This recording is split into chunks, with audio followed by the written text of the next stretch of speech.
Hello and welcome to Economics Unit 2, page 13. Before we get started, go ahead and cross out tax-exempt bonds and let's go ahead and get started.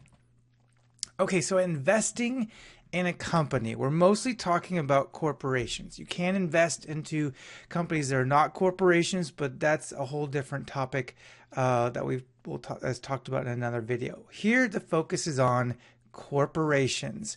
Corporations are companies that are owned not by individuals, but by stockholders. Another name for stockholders is shareholders. Same thing, because if you own stock, you own a share in the company. How much? Depends on how much you put in. The reason why you might want to do this is the potential rewards of investing in a corporation, one of which is the value that you put into the company, you can get back someday with extra. For example, if you buy a share for $100 and you sell it for $110 because the value went up after you bought it, you made $10 profit. That you're hoping to make a lot more profit than $10, but that's just a really easy to understand example of how it works. By buying now, you're hoping that eventually you'll be able to sell it for profit or make profit with it in some other way through having to do nothing else but just buy into the company. The risk is you could lose it. If you buy a company or you buy a share in a company for $100 and then it drops in value to $90, well, if you sell it now, you've lost $10. Well, you might say, well, why would I sell then? Well, what if it never goes back up? What if you keep waiting, hoping it goes up and drops down to 80, 70? What if the corporation fails? And then you get nothing back and you've lost your investment. So there could be a lot of risk. There's no protections for making a bad decision here, like with some of the other investments we talked about in the videos. A lot of risk, but potential for reward can be very high. Thousands, tens of thousands, hundreds of thousands. People get rich off of their investments, but they have to take risks to do so, and they have to invest a lot of time and effort to make sure that they're making wise decisions, because there's a lot of bad decisions that could be made and they'll cost you everything if you make them. This is exactly what people are talking about when they say it takes money to make money. This is not something that is true about life in general. A lot of people will take a statement and they'll just use it for everything because it sounds kind of cool. And this is one of those things. It does not take money to get money. Unless you're talking about this very specific world of investing. That is what investing is. You are spending money hoping to get a return on your investment, a profit off of your investment. That's where that term comes from. It doesn't apply to everything else in life, though. So again, I use that word return because that is a word used most often to talk about why people invest. Stock returns are returns on the investment you make in the stock. You're hoping that profit will be returned to you over time. There's a number of ways this can happen. One we've already talked about, selling it at a higher value than what you bought it.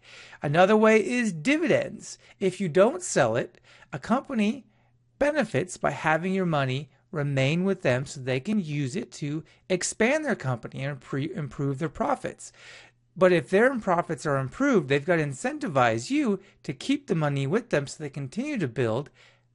That is what dividends are. Every quarter that you don't sell, for every share that you have, they give you a piece of the profit, a certain percentage to incentivize you to hold on to it. Furthermore, just knowing that you have stocks that are going up in value, if they do go up in value, that's called a capital gain. Now, you haven't gotten any money back. You're still holding on to the stock. But if it's going up, that means it is worth more, and therefore you are worth more. Not as a human being, but as a numerical figure, your assets, the things that you own, including stocks, have gone up. If your stock values go down or the value of a single stock goes down, that's considered a capital loss. Technically, no money has been lost just yet or gained just yet until dividends are paid, the stock is sold or bought, but you still monitor it because that day may come. That's capital gains and capital loss. And finally, there's the potential to influence corporate decisions because, again, Corporations are companies owned by shareholders, stockholders. That means if you are a stockholder because you decide to invest money into the company, you now have some influence over it. You are one of the leaders. Now, if there's 1,000 shares and you buy one, you're probably not going to be listened to. I mean, you might get a vote, like a, put your hand up kind of vote, but not much. Not much power there. But if you buy 500 out of 1,000 shares, you have half the company now.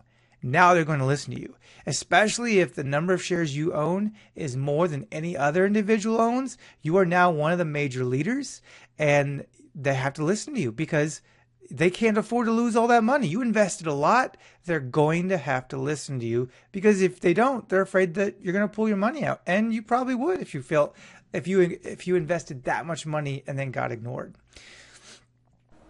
Now, bonds are different. Bonds are more strict loans. Stocks are kind of like loans when you buy them, but not really. But bonds are straight up loans. Now you have zero possibility of influencing their decisions because this is like an agreed upon loan. You're going to give that company money and you get a bond certificate. So like you could buy a bond from McDonald's if they were choosing to sell them. They don't have to.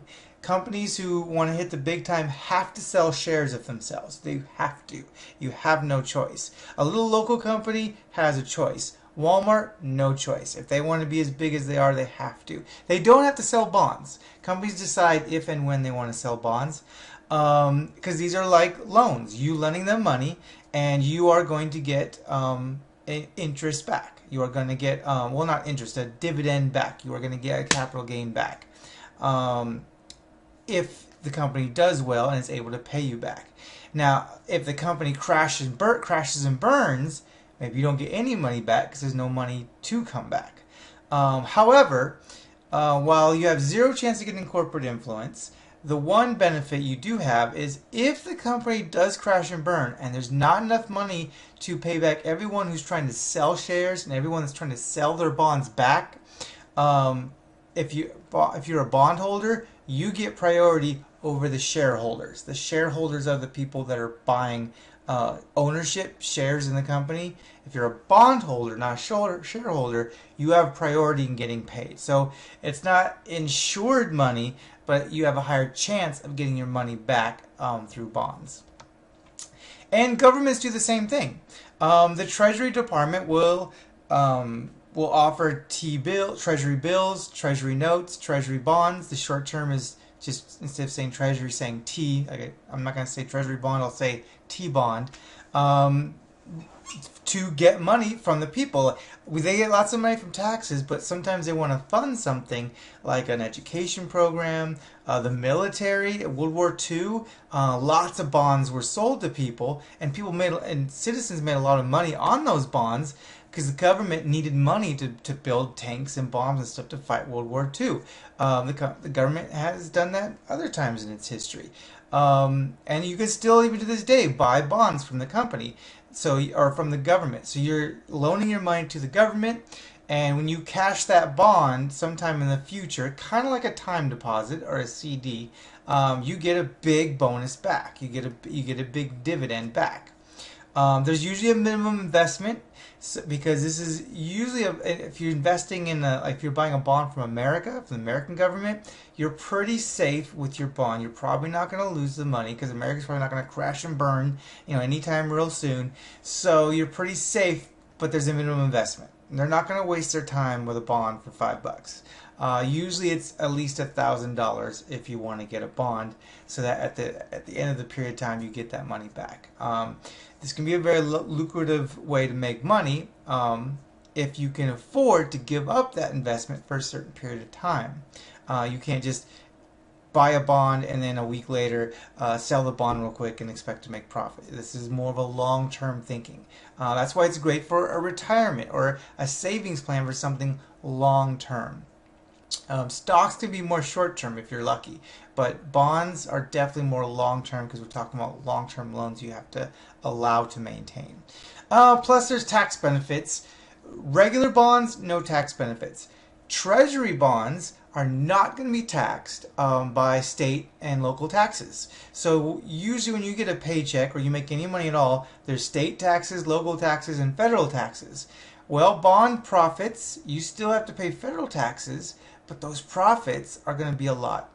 Those profits are going to be greater for your investment than a non-treasury bond, a company bond, because they're going to exempt you from local taxes, state taxes.